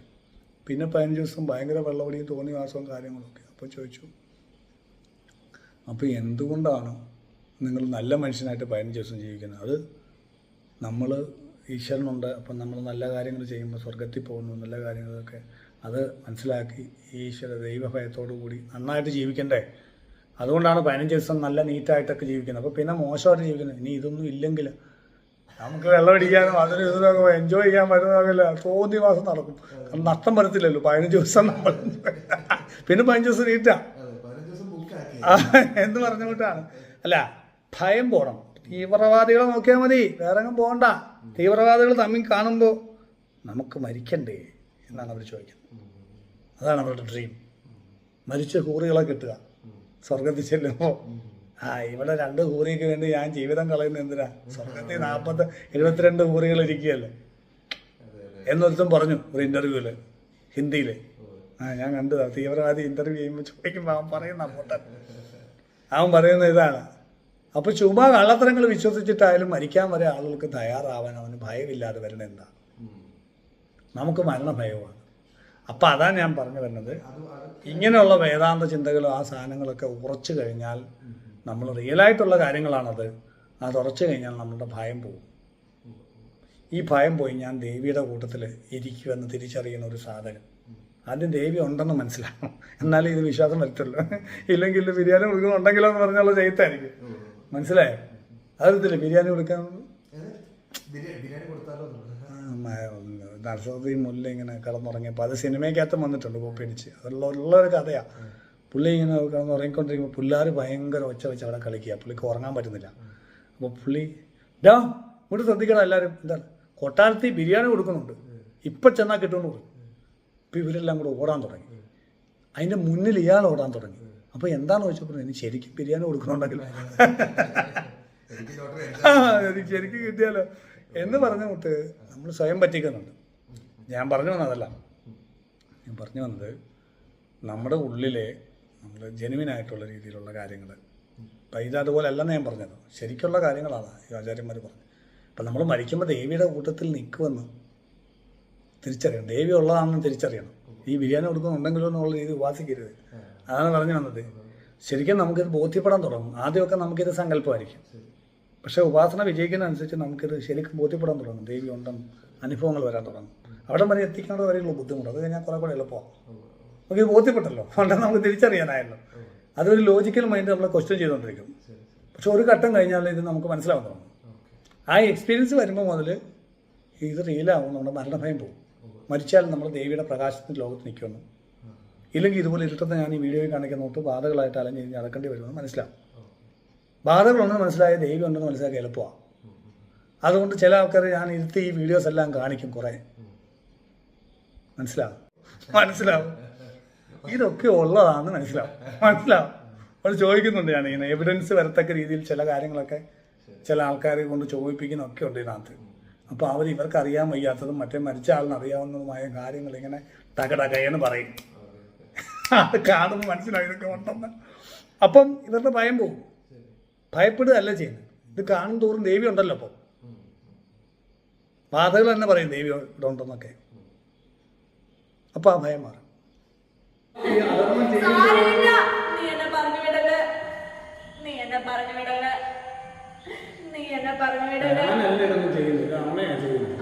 എനിക്കറിയാം ഇവിടെ ചോറ്റാനിക്കറിയാം അമ്മയുണ്ടെന്നും എല്ലാം എനിക്കറിയാം. അവക്കതൊന്നും അറിയത്തില്ല, പക്ഷെ എനിക്കെല്ലാം അറിയാം. എനിക്കതറിയാം. എടാ നീ എന്നെ പറഞ്ഞു വിടല്ലേ, എടാ പറഞ്ഞു വിടല്ലേ, എടാ എന്നെ പറഞ്ഞു വിടല്ലടാ, എന്നെ പറഞ്ഞു വിടല്ലേ. ഞാൻ എന്ത് കഷ്ടപ്പെട്ട് പാത്തിരുന്നതാടാ, എന്നെ പറഞ്ഞു വിടല്ലടാ. അവൻ അവിടെ നിന്ന് പ്രാർത്ഥിച്ചുകൊണ്ടിരിക്കുക അവന്റെ ദേവിയോട്. ആ ദേവി ഇവിടെ ഉണ്ട്. ഞാൻ കണ്ടതാ, ചോദിച്ചാൽ വെച്ച് ഞാൻ കണ്ടതാ. എനിക്ക് പേടിയാ, എനിക്ക് പേടിയാണ്. ആർക്കും എനിക്ക് പേടില്ല. നാക്കൊക്കെ നീട്ടി അയ്യോ എനിക്ക് ഓർക്കാനേ വയ്യ. എടാ ഞാൻ അതൊക്കെ അതിജീവിച്ച് ഇവിടെ വരെ വന്നില്ലേ. അപ്പം ദേവി ഉപാസന സ്ട്രോങ് ആവുമ്പോൾ ഈ മരണഭയം അങ്ങ് പോകും. മരണഭയം പോയാൽ പിന്നെ ഹാപ്പിയാണ്. ഈ മരണഭയം പോകുന്ന അവസ്ഥയാണ് വീരനാവുന്നത്. അല്ല ഇതാ നശിപ്പിക്കാൻ വേണ്ടത്. ഇതൊക്കെ ഇതിനകത്ത് നമ്മൾ പറയുന്നുണ്ട്. അഘോരി നോവലിൽ പറയുന്നു.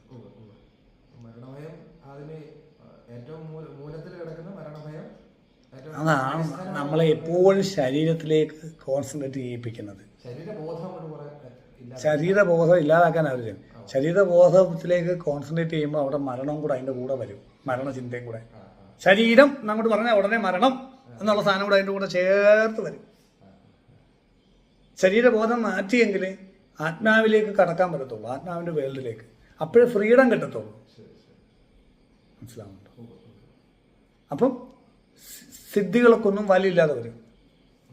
കാരണം നിങ്ങൾക്ക് എത്ര കഷ്ടപ്പെട്ട് നിങ്ങൾ ഉണ്ടാക്കുന്ന സിദ്ധിയെ നിങ്ങളൊരു പ്രേതമായാൽ ഉടനെ നിങ്ങൾക്ക് കിട്ടും ഫ്രീ ആയിട്ട്. ഉദ്ദേശിക്കുന്ന സമയത്ത് ഉദ്ദേശിക്കുന്ന സ്ഥലത്ത് ചെല്ലാനുള്ള കഴിവ്, അല്ലെങ്കിൽ പല സാധനങ്ങൾ വെയിറ്റ് കുറഞ്ഞ അവസ്ഥ, അല്ലെങ്കിൽ കുറേ സാധനങ്ങൾ കിട്ടും. ശരീരത്തിൻ്റെ ബർഡനില്ല. പക്ഷെ ശരീരമാണ് ഏറ്റവും മൂല്യവത്തായ സാധനം. ശരീരം ഉള്ളപ്പോഴേ, പക്ഷേ പ്രയത്നം എല്ലാം ഇല്ല, എല്ലാ സിദ്ധികളും ഇല്ല. ശരീരം ഉള്ളപ്പോഴേ നിങ്ങൾക്ക് പ്രാണനെ വളയ്ക്കാനും ഓടിക്കാനും പറ്റത്തുള്ളൂ.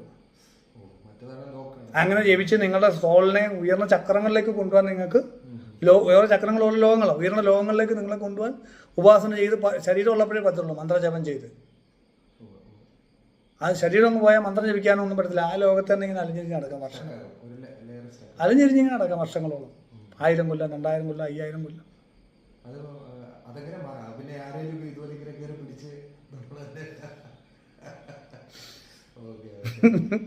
ആരെങ്കിലും പിടിക്കുമ്പോൾ അവൻ പോയി പ്രശ്നം വെച്ച് നോക്കി സുദർശനം കഴിച്ച് ആവാഹിച്ച് മോക്ഷഗതിയിലോട്ട് വിട്ടോളും. അത്രേ ഉള്ളൂ.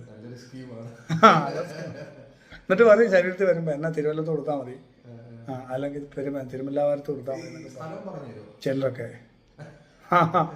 അവിടെ കൊടുക്കുന്ന എനിക്കിഷ്ടം എന്ന് പറയും.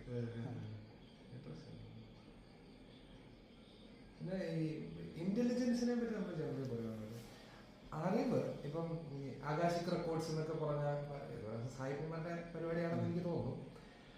കളക്റ്റീവായിട്ടുള്ള ഇന്റലിജൻസ്, ബോധമല്ല ഇന്റലിജൻസ്, ഇപ്പം അറിവ്. ഇപ്പം ഞാനിപ്പം ഈ അഘോരി എന്ന് പറഞ്ഞ പുസ്തകം മൊത്തം വായിച്ച് തീർത്തു. അതിൻ്റെ അറിവുകൾ മൊത്തം എൻ്റെ തലച്ചോറിലുണ്ട്. പക്ഷെ അത് ഒരു സെൻട്രൽ ഡാറ്റാബേസ് പോലെ വേറെ എവിടെയെങ്കിലും സ്റ്റോറായിട്ട് ഇരിപ്പുണ്ടാകുമോ എന്നോ എൻ്റെ തലച്ചോറിലല്ലാതെ, എൻ്റെ ന്യൂറോൺസിലല്ല. മെമ്മറിക്ക് പല തലങ്ങളുണ്ട്. ഉണ്ട്. മെമ്മറി ഒരെണ്ണമല്ല. അപ്പോൾ നമ്മൾ സൈക്കോളജിയിൽ തന്നെ വർക്കിംഗ് മെമ്മറി, ആ മെമ്മറി എന്നൊക്കെ പറയും.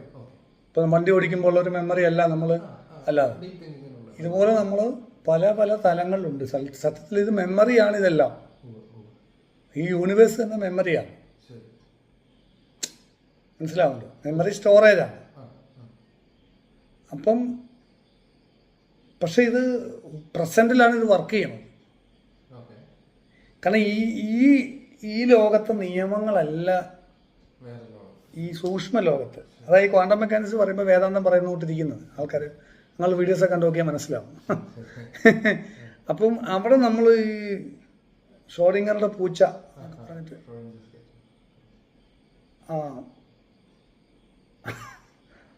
നമ്മളൊരു ആറ്റത്തെ നോക്കുമ്പോൾ മാത്രം അത് അവിടെ നിൽക്കുന്നു.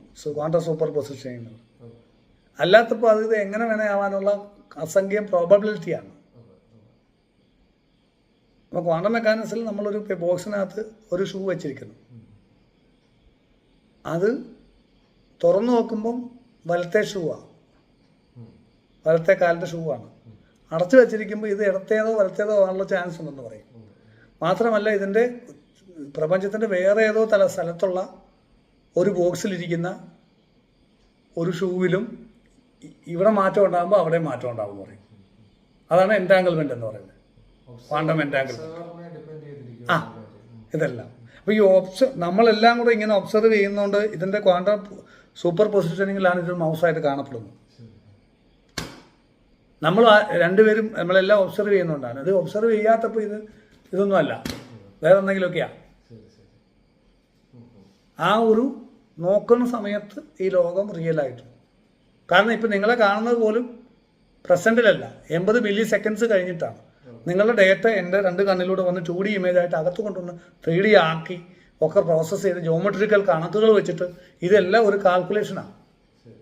സത്യത്തിൽ അങ്ങനല്ല. അത് ഈ ക്വാണ്ടം സൂപ്പർ പൊസിഷനിങ്ങിലൂടെ നമ്മൾ ജനറേറ്റ് ചെയ്തേക്കുന്ന കാൽക്കുലേഷൻസാണ് ഈ വേൾഡ്. അത് വേറൊരു തലമാണ്. അത് നമുക്ക് സാധാരണ ബുദ്ധി കൊണ്ട് ഇത് മനസ്സിലാവത്തില്ല. കാരണം നമ്മൾ ശീലിച്ചിട്ടുള്ള ന്യൂട്ടൻ്റെ ആപേക്ഷിക സിദ്ധാന്തം അതൊക്കെയാണ്, ക്ലാസിക്കൽ ഫിസിക്സിൻ്റെ അത് വലിയ സാധനങ്ങളിൽ അത് അപ്ലൈ ചെയ്യുന്നത്. പക്ഷെ സൂക്ഷ്മതലത്തിൽ ക്വാണ്ടം മെക്കാനിക്സ് അപ്ലൈ ആവുന്നതിന് പറയുന്ന കാര്യം ഇതാണ്. ഇത് രണ്ടും രണ്ടാണ്. ഉണ്ടാക്കി സൃഷ്ടിക്കുകയാണ്. നമ്മൾ എന്ന് പറയുമ്പോൾ നമ്മുടെ പേഴ്സണാലിറ്റി അല്ല.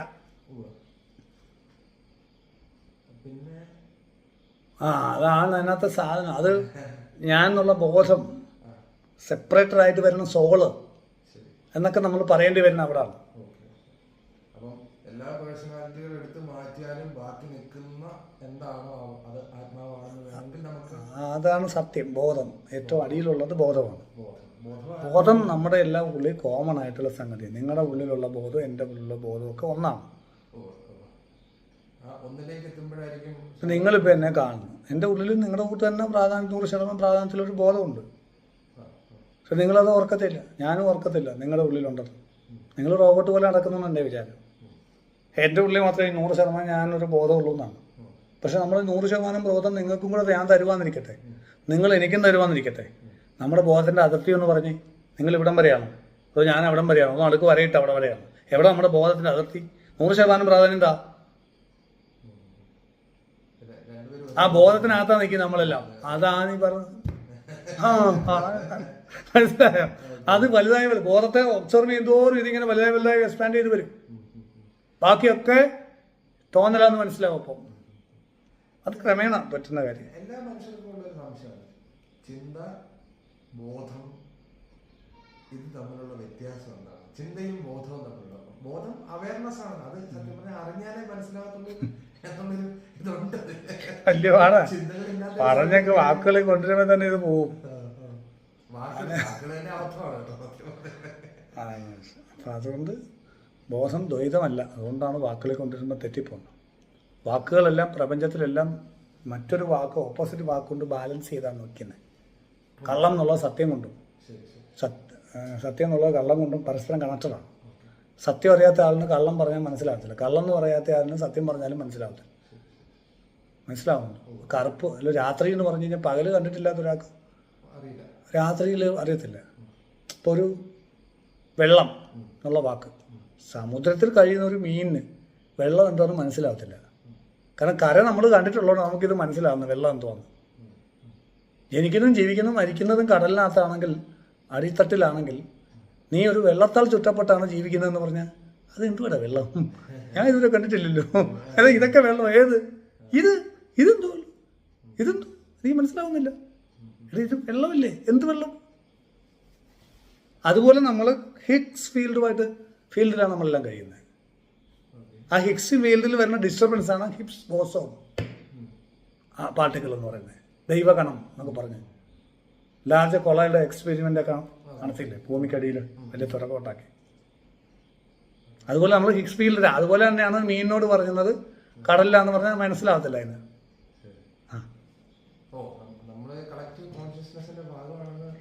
ഇത് വലിയ സംഭവമല്ലേ, മനസ്സിലാക്കാൻ പറ്റത്തില്ലല്ലോ. ചിന്തിച്ച് മനസ്സിലാക്കുന്നതിനപ്പുറം ഇതൊക്കെ എക്സ്പീരിയൻസ് ചെയ്ത് വരാമെന്നുള്ളൂ. ആ എക്സ്പീരിയൻസ് ചെയ്ത് വരാനുള്ള ഇതെല്ലാം. ഒരു ദിവസം ഈ മീനെ പിടിച്ചു കരയെ കൊണ്ടിട്ട് കഴിഞ്ഞിട്ട് തിരിച്ചിടുമ്പോൾ എടാ നമ്മൾ വെള്ളത്തിലായിട്ട് ഇപ്പൊ ഇവരെല്ലാം പറയും നമുക്ക് വട്ടാണോ, നിനക്ക് മുഴുവട്ടാ വേദെന്ന് പറയുന്നത് ഇങ്ങനല്ലേ. എടാ ഞാൻ കര കണ്ടറ ഇപ്പോൾ എന്നെ കുറച്ച് വെളിയിൽ ഞാൻ ചത്തുകൊണ്ടായിരുന്നു, ഞാൻ അവിടുന്ന് തിരിച്ച് ആടി രക്ഷപ്പെട്ട് വന്നതാന്ന് പറയുമ്പോൾ മനസ്സിലാകത്തില്ല.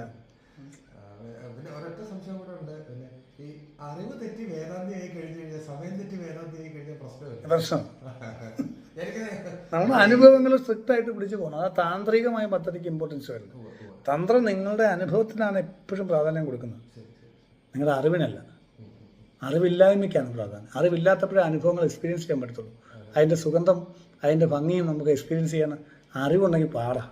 അത് കഴിഞ്ഞ് ചിന്തിക്കും. ഒരു ശാസ്ത്രജ്ഞൻ ഒരു പൂ കണ്ടു കഴിഞ്ഞാൽ ഇതിൽ എത്ര കെമിക്കലുണ്ട് അതുകൊണ്ട് ഇതെന്നൊക്കെ നോക്കിക്കൊണ്ടിരിക്കും. പക്ഷെ അറിവില്ലാത്തവനാണെങ്കിൽ അത് എന്തൊരു മണം തിരിച്ചു വന്നു കഴിയുമ്പോഴത്തേക്ക് പൂ മണത്തായിരുന്നു ഇല്ല അതെന്താ അത് ഞാൻ എൻ്റെ ഒരു സയൻറ്റിസ്റ്റിനെ കുറ്റം പറയല്ല കേട്ടോ, ഞാനൊരു എക്സാമ്പിൾ പറയാൻ വേണ്ടി മനസ്സിലാവുക. അതിലില്ലാതെ ഒന്നും നടക്കത്തില്ല, ഞാൻ പറയണതല്ല. അപ്പം അന്ന് പറഞ്ഞിട്ട് ഇതൊക്കെ സിമ്പിളായിട്ട് എക്സ്പീരിയൻസ് ചെയ്യാൻ വേണ്ടിയിട്ടുള്ളതാണ്. ഓരോന്നും രസമാണ്, ഭയങ്കര രസമാണ്. ഇതൊക്കെ ഇങ്ങനെ ആസ്വദിച്ച് ഓരോ അന്നമയം മനോമയം പ്രാണമയവും വിജ്ഞാനമയം ഒക്കെ ആസ്വദിച്ച് ആനന്ദമയത്തിലെത്തി സമാധിയാവാനുള്ളതാണ് തന്ത്രം ശ്രീവിദ്യയൊക്കെ. പിന്നെ ഇതിനോടൊരു രഹസ്യമായിട്ടുള്ള ചോദ്യമാണെന്ന് എനിക്ക് അറിയത്തില്ല. ഇപ്പോൾ ഫോർ എക്സാമ്പിൾ ഇപ്പോൾ തന്ത്രപദ്ധതിയിൽ ശ്രീവിദ്യ പദ്ധതിയിലുള്ള ഒരാൾക്ക് ഒരു അനുഭൂതി വേണം എന്ന് വിചാരിക്കുക, അതായത് ഫിസിക്കലി അത് ചെയ്യാൻ പറ്റുന്നില്ല. അപ്പോൾ ഞാനിങ്ങനെ പലപ്പോഴും കേട്ടിട്ടുണ്ട് ചില ഗണങ്ങളിലുള്ള ദേവതകൾ അത് സൂക്ഷ്മാനുഭൂതിയായി കൊടുത്ത് ഉറക്കത്തിലോ അല്ലാതെ ഇങ്ങനെ കൊടുത്ത് അടുത്ത തലത്തിലേക്ക് എത്തിക്കുന്നത് എത്രമാത്രം ശരിയാണെന്ന് അറിയില്ല. അത് ഈ സൂക്ഷ്മാനുഭൂതികൾ കൊടുക്കുന്നത് ഫോർ എക്സാമ്പിൾ ഇപ്പോൾ എനിക്ക് വളരെ നെഗറ്റീവായിട്ടുള്ളൊരു വാസന എൻ്റെ ഉള്ളിലുണ്ട്, എനിക്കത് പുറത്ത് കാണിക്കാൻ പറ്റില്ല. അതെങ്ങനെയും സാധിച്ചെടുത്താലല്ലേ എനിക്ക് മുക്തിമാർഗം കിട്ടത്തുള്ളൂ. രഹസ്യമാണെങ്കിൽ പറയണ്ട. അല്ല അത് ഒരു സപ്രസ്ഡ് ആയിട്ടുള്ളൊരു വാസന ഉണ്ടെന്ന് വിചാരിച്ചു. ചിലപ്പം ഒരാളെ കയറി പിടിക്കാൻ അത് സപ്രസ്ഡ് അതിനകത്തില്ലേ നമ്മൾ കൊലപാതകം ചെയ്യാനുള്ള വാസനയുണ്ട്, അല്ലെങ്കിൽ സെക്സിനുള്ള വാസനയുണ്ട്, ഏതെങ്കിലും ആയിരിക്കും. പക്ഷെ അതൊക്കെ നമ്മൾ ഉപാസന ശരിയായി വരുമ്പോൾ ദേവതകൾ ഡയറക്റ്റ്ലിയോ ഇൻഡയറക്റ്റ്ലി അത് കറക്റ്റ് ചെയ്യണം. നമുക്കിത് കറക്റ്റ് ചെയ്യണമെന്നല്ലേ ഉള്ളൂ. അതിവർത്തിച്ച് വരണം, സൂചിച്ച് എക്സ്പീരിയൻസ് ചെയ്ത് അപ്പുറം പോകണം, അനുഭവിച്ച് വാസന തീരണം. ഈ വാസന തീർക്കാൻ വേണ്ടി ആ വാസനയെ അതിവർത്തിക്കുന്നത് അതിനുള്ള വഴികളോ ദേവത തന്നെ കൊണ്ടുതരും. അത് വന്നാൽ പോരെ. മെറ്റീരിയലി ആവണോ സ്പിരിച്വലി ആവണോ എന്നുള്ളത് വിഷയമല്ല. മെറ്റീരിയലി ആക്കാൻ പറ്റുന്നത് മെറ്റീരിയലി ആക്കി തരും. മെറ്റീരിയലി പറ്റാത്തതുണ്ട് ഒരുപാട് അനുഭവങ്ങൾ, അത് സ്പിരിച്വൽ അനുഭവങ്ങളാണ്, അത് സ്പിരിച്വലി തന്നെ തരും. മെറ്റീരിയൽ അനുഭവിക്കാൻ പറ്റുന്നത് സ്വാഭാവികമായിട്ടും അതിന് നമ്മൾ വളഞ്ഞു മൂക്ക് പിടിക്കേണ്ട കാര്യമില്ല. അത് മെറ്റീരിയൽ അങ്ങ് അനുഭവിച്ചാൽ മതി. അതിന് ശ്രീവിദ്യയുടെ ഒന്നും ആവശ്യമില്ല ശരിക്കും.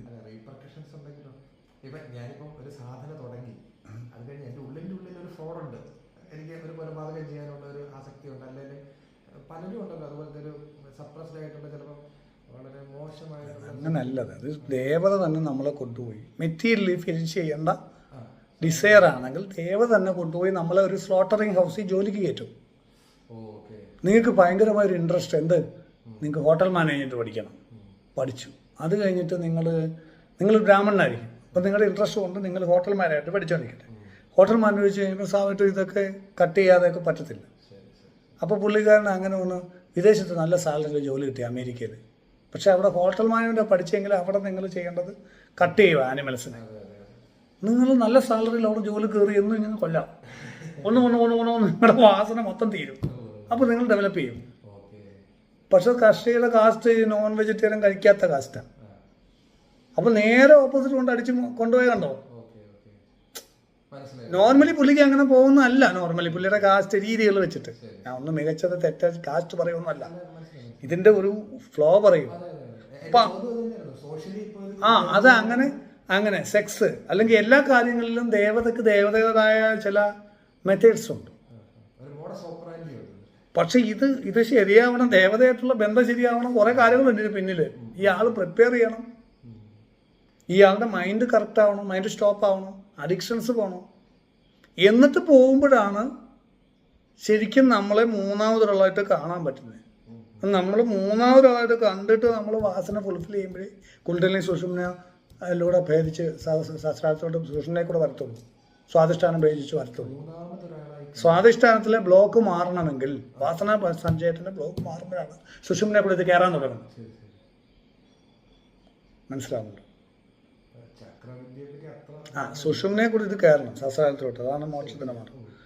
ഇടവിങ്ങളെ ആജ്ഞയിലൂടെ പുറത്തേക്ക് വരുന്ന കുണ്ടലിനെ സ്വാധിഷ്ഠാനത്തിൽ ഇടിച്ചിട്ടാണ് കറങ്ങി തിരിഞ്ഞു പോകുന്നത്. സ്വാധിഷ്ഠാനം എം ടി ആണെങ്കിൽ ശാസ്ത്രാർത്ഥത്തിലോട്ട് വരും. ഈ സ്വാധിഷ്ഠാനത്തിലെ വാസന ബ്ലോക്ക് മാറണമെങ്കിൽ ബ്രഹ്മഗന്ധി ഭേദിക്കണമെങ്കിൽ, സ്വാധിഷ്ഠാനത്തിന് വാസന സഞ്ചയം പോകണമെങ്കിൽ ഈ പറഞ്ഞുകൊണ്ട് വാസന ഫിനിഷ് ചെയ്യണം. ആ വാസന ഫിനിഷ് ചെയ്യാൻ ദേവത വളരെ വ്യത്യസ്തമായ മാർഗങ്ങളിലൂടെ ചിലപ്പോൾ സഞ്ചരിച്ചെന്നിരിക്കും. അങ്ങനെ ആളുടെ വാസനയെ കറക്റ്റ് ചെയ്യും. പക്ഷെ വാസന കറക്റ്റ് ചെയ്യുമ്പോൾ വാസനയിൽ അഡിക്ഷൻ ഉണ്ടെങ്കിൽ മൈൻഡ് വർക്ക് ചെയ്താൽ ഇത് കൂടുതൽ അഡിക്ഷൻ ആവും. സാധാരണ ഒരാൾ ഡയറക്റ്റ് ഇത് ചെയ്യാൻ പോകുമ്പോൾ അയാൾക്ക് കൂടുതൽ അഡിക്ഷനെ വരത്തുള്ളൂ അതിനകത്ത്. അത് വലിയ അപകടമാവും. പക്ഷെ ദേവത ചെയ്യുന്നത് ഇതിൽ ഡിറ്റാച്ച്ഡ് ആയിട്ടായിരിക്കും ഇത് എക്സ്പീരിയൻസ് ചെയ്യുന്നത്.